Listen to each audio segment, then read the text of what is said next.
No tocante a isso, nós não estamos falando de indisciplina, mas o pastor, o bispo, o presbítero, seja lá quem estiver à frente, ele faz parte do corpo de Cristo.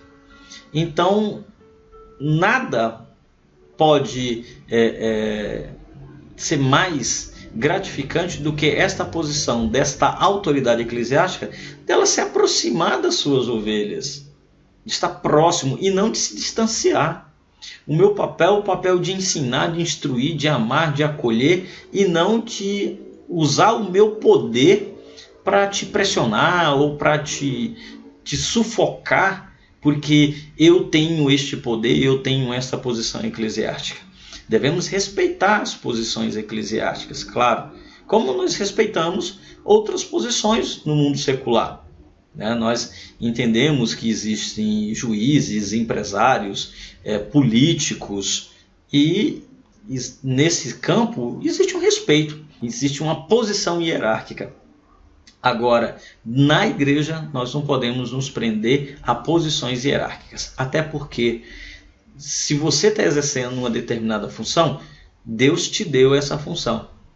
E se a gente não usa da forma apropriada, Deus também pode te tirar desta função. Então, o poder ele é dado e o poder ele é tirado, diferente da autoridade. A autoridade ela é emanada. A autoridade, eu não preciso usar da minha posição para que as pessoas me respeitem, porque a autoridade foi dada por elas mesmas. Então, quando a gente tem uma igreja onde a congregação dá autoridade a alguns membros para exercer as funções, é algo maravilhoso. E estas pessoas que foram revestidas de autoridade não podem esquecer que elas representam a congregação, que elas estão buscando os interesses da congregação e não seus próprios interesses. As nossas habilidades, que é muito importante, elas são trazidas, elas não são dadas com o objetivo de ajudar os outros. Então, se eu tenho uma habilidade de ensinar, é para você ensinar alguém. Eu tenho a habilidade de manusear a Bíblia, ensine alguém. Eu tenho uma habilidade de cantar, ensine alguém. Eu tenho uma habilidade que é tocar um instrumento, ensine alguém.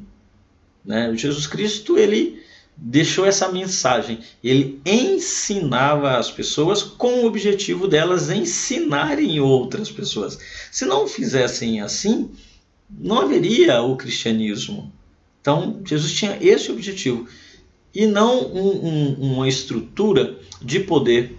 Existem algumas referências que até os apóstolos ficavam discutindo quem seria o chefe, o líder deles após a partida de Jesus Cristo, após a morte de Jesus Cristo.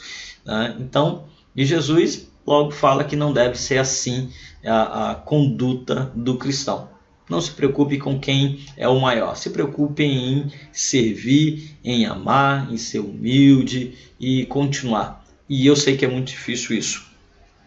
Nós temos uns problemas em determinadas denominações, que se chega alguém que tem um pouco mais de conhecimento bíblico, um pouco mais de conhecimento teológico, ele já não é visto como uma pessoa boa, porque é teólogo, porque conhece disso, justamente porque existem medos. Nós temos medos. E aí se fala em poder. Se eu estou com medo de alguém que está chegando na igreja porque ela tem um conhecimento teológico, ou se eu tenho medo que um irmão exerça um cargo ou faça alguma atividade na igreja porque eu vou perder o poder, então está errado. Está errado. Eu vejo às vezes muitas denominações que a liderança ela é muito fechada, às vezes até uma estrutura familiar, e não se dá espaço para outros exercerem suas atividades por puro medo de perder o poder. Então, é algo para reflexão se na sua igreja tem este problema da liderança ser extremamente fechada e ela tem esse medo de perder o poder. Converse com a sua liderança, busque referências bíblicas e exemplos para isso.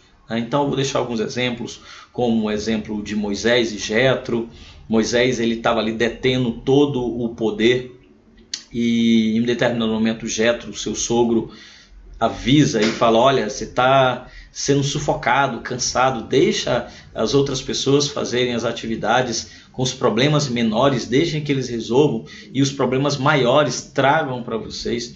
Na igreja, já no Novo Testamento, na igreja nos seus primórdios, né, os apóstolos, quando estiveram sobrecarregados, eles mesmos sugeriram que iriam buscar mais pessoas, instituíram pessoas para ajudar os órfãos, as viúvas. Quando havia uma discussão de um tema, os apóstolos se reuniam com os presbíteros para discutir o tema. Então, em toda a Bíblia, nós vemos a orientação do que esse poder seja compartilhado e não um poder fechado, restrito, que esteja na mão de uma só pessoa. É muito interessante nós termos sempre um conselho, uma reunião de pessoas, onde o pastor ele pode defender as suas ideias, mas que outras pessoas da congregação, que são representantes de toda a congregação, também possam expor suas ideias e, com base naquilo que acharem prudente, minimizem os erros, minimizem as falhas. É muito importante nós entendermos que nós não vivemos em uma situação de poder, mas nós vivemos em uma situação de servir, né?